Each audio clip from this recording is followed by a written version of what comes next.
Hey guys, it's Sean Madavi here with Realbies.com, and I've got another amazing interview today, and I'm so excited for our special guest. His name is Eric Papp. Let me tell you a little bit about Eric. I first met him, Eric, it's been a few months ago. I think it was at the Wichita, Kansas. We were doing some event there. What was it called? I forgot. Rapid. That's it, Rapid. They're going to hate me for that. Anyway, but it was an amazing experience, and we briefly got to meet, but I wanted to bring him on today because he, well, let me just tell you a little bit about Eric first, and we're going to get right into this book that he wrote. It's amazing, and I've actually got it right here, but before I reel it, let me tell you about Eric. Eric Papp has delivered more than 400 professional programs to corporate and private clients like the American Dental Association, Homeland Security, Nationwide, Holzer Health System, and that's just to name a few. He's got much more than that. Eric received his BA at the University of Notre Dame, and it's funny because he doesn't look like a guy that would get a BA. He looks like a guy that probably would play football for Notre Dame, and I made fun with him. I was making fun of him like that before that because he's a big dude. So in 2010, he was voted the top 1% of management trainers. So that's a pretty big deal to be in that. That's a top echelon right there. He's been featured in New York Times, USA Today, the Dallas Morning News, and many other publications. He is the president of a Results-Based Seminars, LLC, which offers consulting, management training, keynote speaking to businesses, organizations, and associations focusing on the topic of leadership. And that's what we're going to be talking about today. In addition to speaking and consulting, Eric has produced over 9 business educational programs available on audio, CD, and DVD. His mission is to develop leaders and organizations through world-class keynote speaking, training, and consulting. His vision to be the world's source for leadership solutions. Eric recently wrote a book published by John Wiley & Sons called Leadership by Choice. Welcome to the interview today, Eric. We appreciate you being here.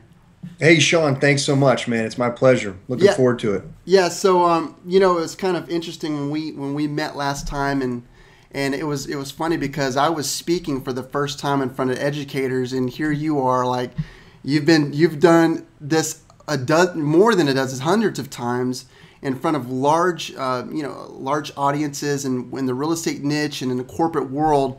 And here I am. I was sitting there. I was like taking notes. I was like, Eric, can you give me some advice on what I should do? And it was just interesting. And when I found out a little bit more about you and the topic of leadership and this book, and we're going to get to this book here in a moment, which is amazing. It's a must read for everybody.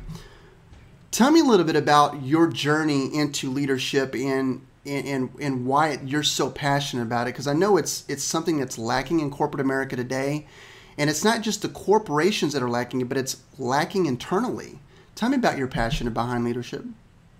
Absolutely. And before we get into that, Sean, I want to tell the folks that you did do a great job too, by the way. So you were natural, you had good pacing. So let me just, clarify that. Yeah, thank you. You did a great job.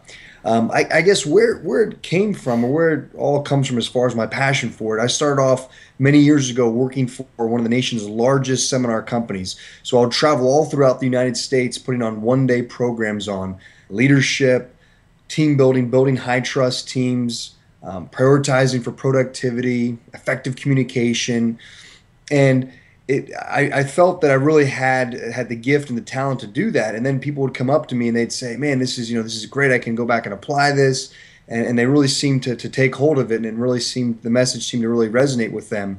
And that's kind of actually how the book came about, is people would come up to me and they'd say, man, this is fantastic. Can I get this, in your book? And I'd say, no, what are you talking about? No, come on, get out of here. I don't have a book. And then that's kind of through that's kind of how that evolved. But leadership has kind of been a part of me ever since I was young. I mean, I was the student body president, went to Tampa Jesuit High School. So I was a student body president there. I was involved in Boy Scouts, was an Eagle Scout, and then was involved in my church and leadership roles there. So I've been pretty fortunate to have good role models around me and good examples, and then to also be in the position as well to help some folks out. That's good, and I love one of the biggest words I always talk about, and people that watch these interviews are going to know it's the A word. It's alignment, and I love the word alignment. I love the alignment that you and I have created, and I again really appreciate you coming today. So I want to get right into the book, because I know this book right here, Leadership by Choice, was probably a labor of love for you. This is something, I mean, you just don't sit down and go, oh, I'm going to write a book. Right, right. And it was funny, and please do not get a big head when I say this, because I know you are. It was sort of like reading a condensed version of Seven Habits, and tied in with like one of my favorite books is I have right here. I can't find my Seven Habits book, but The Ultimate Sales Machine by Chet Holmes, who just recently passed away. It was neat because you took sort of like leadership, but then you took it and apply into some things that you can do on a daily basis, some actionable items that you can take. And I got dozens of notes. So what I want to do is, if you could, just talk about the premise of the book real quick, because I won't do it justice. I want you to, and then we'll talk about some stuff that, because we know who's watching this interview today is real estate agents, and these agents are making anywhere from $40,000 a year. Up into the high twos, high threes. Hopefully, we have some $1 million producers that are watching this interview today. Let's talk about the book. Talk about the premise of the book, why you created it, and what it's about. Okay. Well, first off, thank you very much for your kind words. That really means a lot to me. So the book, in a sense, it's about leadership through self-management, and that is one of my core philosophies. Is nothing in life gets better until we get better. And when you apply that philosophy and then you look at the different areas of your life, and that's kind of what the book is, I broke it up into the 4 areas of our life. Communication. How well do we speak with influence? How well do we listen to when other people are talking to us? How well do we ask questions to our clients and the people that we're serving? So that's a whole aspect there, communication. Another part is productivity. How focused are we? Are we trying to get it all done? Are we trying to move 100 things a mile rather than 3 things a mile? How focused are we? How organized and planning do we do? So that's a whole section on productivity. Third section then is working with other people, leading teams, and for some of the people out there, maybe they're a broker or they work in an office with other people. So how well you build trust with others, how well you have healthy conflict and work through that, and then how focused are you as a team on the overall result of the office. And then the fourth component is the largest room for all of us in all of our lives, is the room for self-improvement. So that's the fourth section, is on personal development, what we can do on a daily basis to get ourselves better every day. Yeah, and I love it because it is broken out. It's so easy. So let's talk about agents today, because agents are, we're gonna have agents that are by themselves, that maybe have a team, maybe they have a partnership. And I know in my experience working with real estate agents in branding and consulting their businesses on what they look like, what their purpose is, what their core values are. A lot of them don't have that. Let's start with just some of the basic things that you need to be an effective leader. And I know one of them is what we were talking about. You were just saying it is knowing your audience, like knowing who your core client is. Talk about that and why that's so important. So you're right in the sense that knowing who your core client is, knowing that who have you sold to in the past as an agent, and then also knowing who you're going after in the future, because that is going to help you with your focus. And especially being in your own business, being an agent, and you're out there and there's a lot of things that can pull you and they can get you distracted. But knowing your core client, knowing who you best serve, knowing those people, then that gives you the focus. And that's one of the key things of leadership through self-management, is having that focus and knowing, okay, here are the folks that I'm going to serve. Okay, now that I know that, now how do I get more of those? Okay, maybe it's through referrals. Okay, maybe it's through, these types of folks hang out at this association, or they're part of this club or this organization. So once you have that, you're going to start to really get a better focus as opposed to trying to be all thing to everybody. Yeah. And then that won't work. Now, would you agree? And it's interesting because we think about like leadership, like, well, I'm not responsible for that, but really, leadership is taking responsibility for everything that's in your space. Whether I'm sitting, like you're sitting in your office right now, you're responsible for leading that area of your life. And when you leave there and you go to another, let's say, for instance, you're speaking, you were just talking to me earlier, you're speaking at a pretty large event. You are responsible for being a leader in that space. And too many times, real estate agents, and we're not picking on them, because this is here. We're here to help, but we're like, I'm a leader today, but when I go on that listing presentation, I'm going to be the best leader. and I'm going to know my client as best as I can. I'm going to ask questions. I'm going to listen intently and understand what their fears, their desires, or wants are. Why is that so important? Mm. Well, you touched on two things. One is the fact that accountability, and that's actually a chapter in the book, is the abdication of accountability. And it's not just for agents, but I see it in all area of our society where people are like, hey, it's not my fault, or hey, it Yeah. was somebody else's, right? Or it's the market, or it's the economy. And one of the things as I share with folks, and especially with agents, is do you let the market or the economy dictate your income? I don't, and I hope that they don't as well as they're listening to this. So one is to realize that is to, find other ways that you can win, be creative and coming up with other solutions. So yeah, so taking that responsibility, that accountability and saying, hey, okay, if I'm not in the position that I want to be, well, then how can I get there? And constantly asking yourself that question rather than filling your mind up with, oh, I can't believe it's, the market's like this, and I can't believe, I lost that last listing, or whatever the case may be. So that's one of the first things. And the second thing that you talked about, which is so important when leading an effective life, is the idea of preparation. So now it's at the time when you're going to go meet with a potential client, get there early, always show up early, because you don't know that the nature of your client, they might already be there early, and that just speaks already about you when you come early. And then have a little notepad. You'd be amazed at the business that you will get when you show up with a notepad and you're in front of a client. Because what that tells them is that you're saying to them, hey, you're important. You're so important that I want to take notes and I don't want to miss it. And so sometimes you can just ask people, you can say, hey, do you mind if I take some notes so I really capture it? Because I find that the best memory is one in ink. They're going to be blown away. They're going to say, oh my gosh, I've been with like 3 other agents today and none of them took notes. Wow. This person right here, Sean, this agent, he's really special. I think I'm going to go with him. And so just making the little adjustments like that and showing that you're prepared, showing that you're going to really listen and be attentive to what's going on with them and ask questions can really set you apart from the other agents out there. And it's and let's kind of flip it, because if you're in a situation where you're wanting to, we have agents right now that are watching, and let's just talk to that person right now. You are in a situation where you're doing 20, 25, 30 transactions a year. You're being pulled in every single direction, and it's time to start offloading and delegating responsibilities. It's a big leap. It's and maybe you feel like you're scarcity minded a little bit, like, or you don't have a feeling of abundance in your heart or your brain. You just don't really know how to. There's something that's not connecting. It's like I have to pay somebody to do something when I can do it, or I can do it best. I don't trust. Maybe there's insecurities. There's a big gap there to now understanding. Now I want to build a team. Because I was in a situation, Eric, and I know you've been in a situation. You've had employees before, and maybe you have employees now, where it's time to grow, right? Wow. And it's like, oh man, I'm going to go out and I'm just going to hire someone based off their resume, and that's it.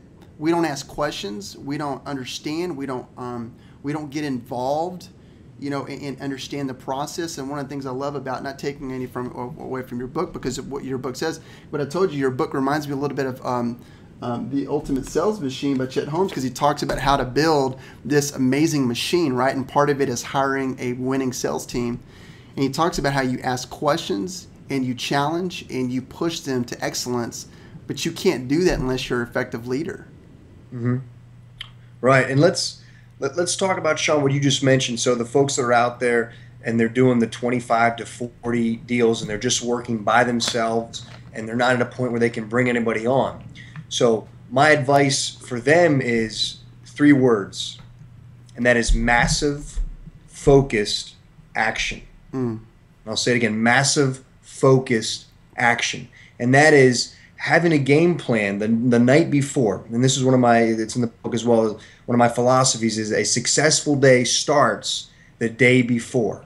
A stressful day starts on the way to work. Yeah. Or as you walk into your office, if you're working from home, and you just start to plan in your head, and then things start to change, and then you're thinking, oh my gosh, how come I can't get anything done?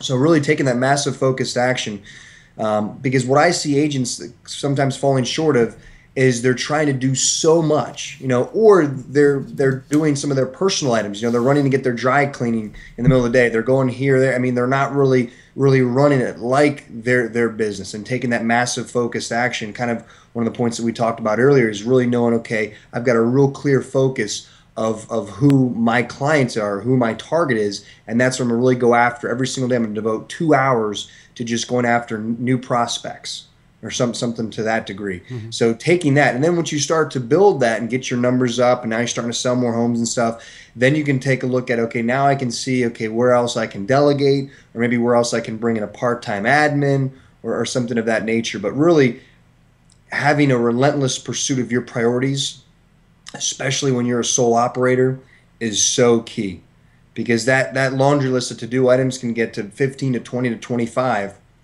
But really the question lies in how many of those items on that to-do list are really a high payoff priority item that's going to put more dollars in your pocket, that's going to make you more sales, and it's going to make you more successful. Who would you say in your mind is influenced you the most, as far as, because what you're talking about is really time management? I know Stephen Covey who just recently passed away as well. I mean, we've had amazing people that have just passed away lately. It's just crazy. He's been really influential in me as far as a time management, choice management standpoint. Who's impacted your life the most? Impacting my life the most, or impacting my life the most from the time management standpoint? Yeah, from the time management standpoint, just learning about that whole process. You know what, I would say Stephen Covey's obviously up there. I mean, his 7 habits, about be proactive, first things first. I mean, that whole mantra, and I used to go and I would teach the 7 habits as well to folks. I mean, that definitely had a huge impact as well. Begin with the end in mind. I mean, think win-win, especially begin with the end in mind. That really speaks to preparation and time management. So I'd probably have to say him. Also, there's another author out there, well known in the productivity space. His name is David Allen. He wrote the legendary bestseller book on getting things done. Yeah. And I got to learn a lot from him as well. So I'd say those 2 individuals. Man, I tell you what, readers are leaders. I mean, it's funny because we're talking about leadership right now, and if I could just move my camera over to show you my library over here of books, it's one thing to buy the book, but it's actually another to actually buy it, read it, and take notes and implement the strategies, because these ideas aren't just something that just kind of were just conjured up. This is from real world experience. This is from actually doing what you've learned, and I love that. So let's talk about that. But you're talking. I'm going to go back a little bit, because you said something about doing everything. And one of the notes that I said, one was a big one to me, was don't try to be Superman. That's what you say in the book. We'll try to do everything, and I think me personally, I think the reason why I try to be, or I've been try to be Superman in the past, is because I have some trust issues with other people, and being a leader is not about doing it all. It's about imparting wisdom and imparting, the skill set that you've learned in your life onto other people, and that's what you're doing right now with other people. Right. How big is that? Not in corporate world, but just in personally. Right. And before I get to that, I want to mention what you just said about leaders are readers and learners are earners. And that one of my favorite lines comes from a man named Charlie Jones, and he said, "The only difference will be 5 years from now are the books you read and the people you meet." And I'd like to add to that, the only difference will be 5 years from now are the books you read, the people you meet, and the videos you watch. Yeah. Like the video series that you put together. So that's something that I think that continuous education. Now, going back to your question as far as the idea of delegation and learning to let go, that's one of the areas that I see entrepreneurs that have the 2, 3, and sometimes even 7-person operation, that they can kind of thwart their efforts of growing and of getting better, because they want to do it all. They want to do it all by themselves, and they don't learn how to do this very simple concept, and that's learning to what? Let go. Learning to let go, and then also to empower other people. Because when you have employees and when you have people that are on your team, people that are working with you, when you give them something, you give them that responsibility, or you give them that task to do, they take it as, wow, I'm empowered. Sean really, he's empowered me to do this. He said, hey, take this, run with it. And, and if you need anything, by all means, come back anytime.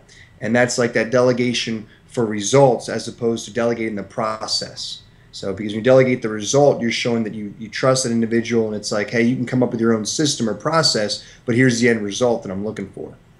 Yeah, it's kind of funny because when I had a big business, and I don't have anyone that works for me right now. I have a partner, and we share equal stuff, and from a just an equity position.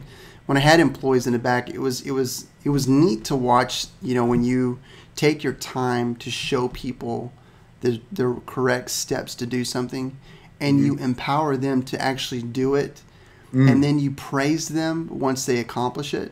Yeah, that's a feeling that is, it's kind of weird. It almost makes your hair stand up on your arm because you're just like, it's almost. And Adam, do you have children? No, I don't. Okay, I have 3 children. We were discussing that earlier. I have a 20-year-old, a 7-year-old, and a newborn. And and I'll pick on my 7-year-old, but to watch, to teach him something, and one of your things in your bio was your vision statement. My son will just rattle off his vision statement. I've already taught my 7-year-old son a vision statement, but he takes that. And it's amazing to teach them something, watch them do it, learn it, and implement that in their lives. And so I want to get into the qualities of a leader because you kind of have a big area in the book about qualities of a leader, and it immediately reminded me of one of my favorite books, Good to Great by Jim Collins, and he talks about the level 5 leader and how a level 5 leader is just humble and always, just gives the credit to his employees. Let's go into some qualities of leaders from not from the good to great standpoint, because we can all pick on that, but I want to talk about your book, qualities of a leader, and how to recognize those. One of the qualities in a leader that you can look for and you can see is being able to have a vision. And that's something, even one of the greatest books of all time, the Bible talks about it. With no vision, the people will perish. And so being able to have a vision as a leader in your real estate organization, and then getting other people to buy into that. So in a sense, it's not only your vision, but now becomes a shared vision. That's really powerful, and that's really special when that happens, because then people take it on their own, and then they feel like, man, I'm a part of this. This is just not only Sean's vision, but this is also my vision as well. So that's one of the qualities, being able to have that skill of looking down the road, forward looking. Another great quality to have as well, what people look for in their leaders is just honesty. That kind of equates to straight talk. And we kind of live in a day and age where it's all about, be politically correct, or you can't say that to that person. You got to tell it, you got to spin it, or, put this way on it, whatever the case may be. And people respect you more for as a leader is if sometimes you tell them something, but that they don't necessarily want to hear, but it'll make them a better person. Yeah, you talk about that in one of the parts of the book about the crap detector, where, we're it's easy to do, right? And especially in your business, right? Because there's a lot of self-proclaimed gurus and guys out there, and I know real estate agents just get bombarded with, like, there's always a new guy who's got a better way of doing a listing presentation or this and that. Right. And we sit there and we go through it, and you're like, he just said exactly what this guy that's been in business 20 plus years said. Right. Who is this guy? All it is a lot of regurgitation. So it's easy. I think people today are more susceptible to getting that crap. That's just, and you really, so you have to be careful what you say and make sure it comes from the heart. I love that part about the vision, because that's something that I teach in branding, is that if you don't have a vision, you're sunk.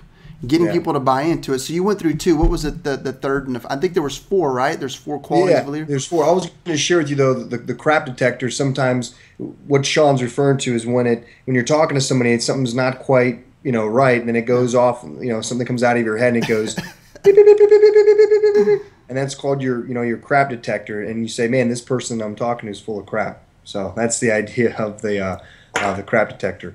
So there's 4. So you've got the forward looking, the honesty, the competent. And competent is being able to do what you do, to being able to carry that out successfully. So, and that's being in a position that you can do that. You're a competent leader. You're not only just the face of the organization and going around shaking hands, but also then when it comes time to work and get it done, you can deliver. Yeah. And then the last one, honesty, forward-looking, competent. The last one then is inspiring. And that is not only from a standpoint that you have to be very charismatic and to be that, inspirational speaker. It could also mean that you do it in a manner that's resonate with you. It could be in a very soft-spoken yet powerful manner as well. Yeah. So, and those four, I want to mention that those four, the main qualities that I mentioned, forward-looking, honesty, competent, inspiring, that comes from a 25-year study from Barry Posner and Jim Kouz's work. They've been colleagues of mine. So that study comes from them. They did like 80,000 plus surveys across the entire world, over 6 continents. I mean, it was just astounding the studies they did. And every time they got it back, those were the main qualities that they researched. And their book is a great book as well. It's a lot more in depth than mine is. There's has more as far as the theory and stuff, and theirs is called Leadership Challenge. But great people as well if you want to learn more about leadership and such. I love the last one, which was inspire, because we've all heard walk the walk, right? Not to talk the talk. Well, people are inspired through your actions and the results that come of your actions. Mm-hmm. If people see you always doing something that never works, they're not going to be inspired. Right. I mean, the only reason why we're inspired by Tony Robbins, for instance, is because we see Tony Robbins in a crowd full of people, and we've seen it over and over and over again. We've seen people walk on the coals, which, by the way, I think is the last one. A bunch of people got burned. But we're inspired because that's the image. But let's just take Tony Robbins out of all of the people and out of all the thing. It's one guy talking.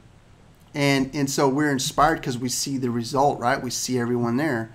But the same goes true for what we see come of it. And I just love the fact that, when you read a book like this and you go, this is not a bunch of bullcrap. This is real stuff here that you can actually, if you just took 1% of it, I bet you your profit would increase in your business. If you took 10% of it, I'm sure, just implementing it. So let's talk about, we're coming up to the end, and again, I really appreciate you spending time with me today. It was a nephew or a niece that kept asking you why. Oh, yeah. And I love this because I think we're in a day and age now where it's a social environment. I mean, we got Facebook, Twitter, LinkedIn. I mean, there are just so many of them out there, YouTube and everything. Right. And one of the things about social media, and I'm going to kind of segue into marketing a little bit, and I'm sorry if I bore you with that, but people wonder why social media is not working. It's because they're talking too much, and they're not listening. They're not listening, and social media is about listening. And I love this. This is a perfect picture, and it reminded me actually of Think and Grow Rich. Oh. Remember the little girl or the little boy in Think and Grow Rich that was asking the question, or she was challenging the guy? I can't remember. I haven't read the book in so long, but talk about the little niece that was asking you why and why it's important when people are asking you questions to not get annoyed and to listen intently and make sure that you're answering. Right.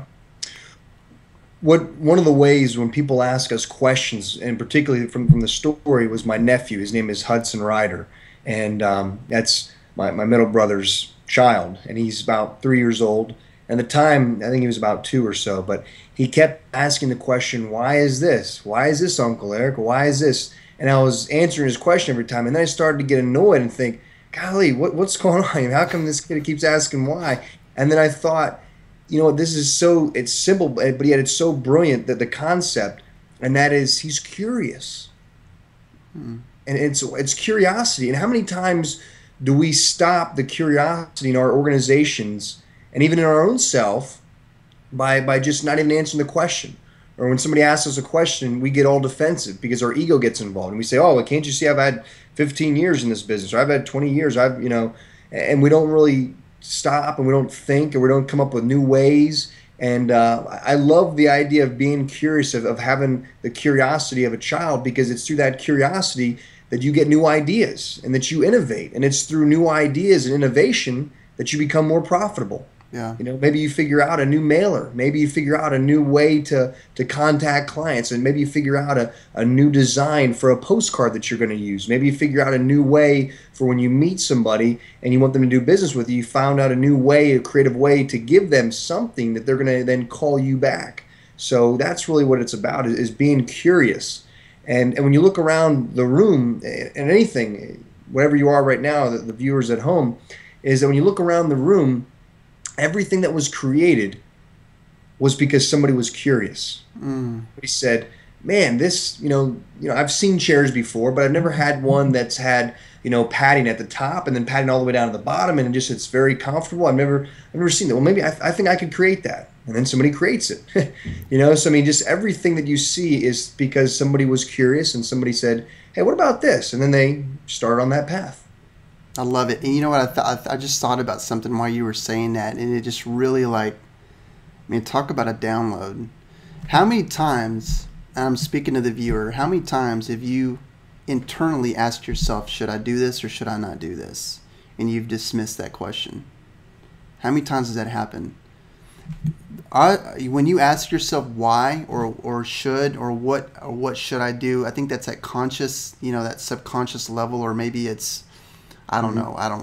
Can't think of the word, but anyway, and we dismiss that. That is, I would say that is probably the most detrimental thing you could do to yourself, as in leading yourself and making the right decisions for yourself, is if you have a little voice or that little thing come out of the back of your head like this, that's starting to come up and go, "Hey, I'm sensing some bull crap in what you're doing in your business. Why are you doing that? Why are you spending an hour on Facebook in the middle of the day when you should be out prospecting, door knocking? Why are you doing that?" And we take that question and we dismiss it. Eric, do you realize that's what just came to me now when you were saying that, is your nephew is just, and it's so funny, is we learn the biggest things in the smallest packages.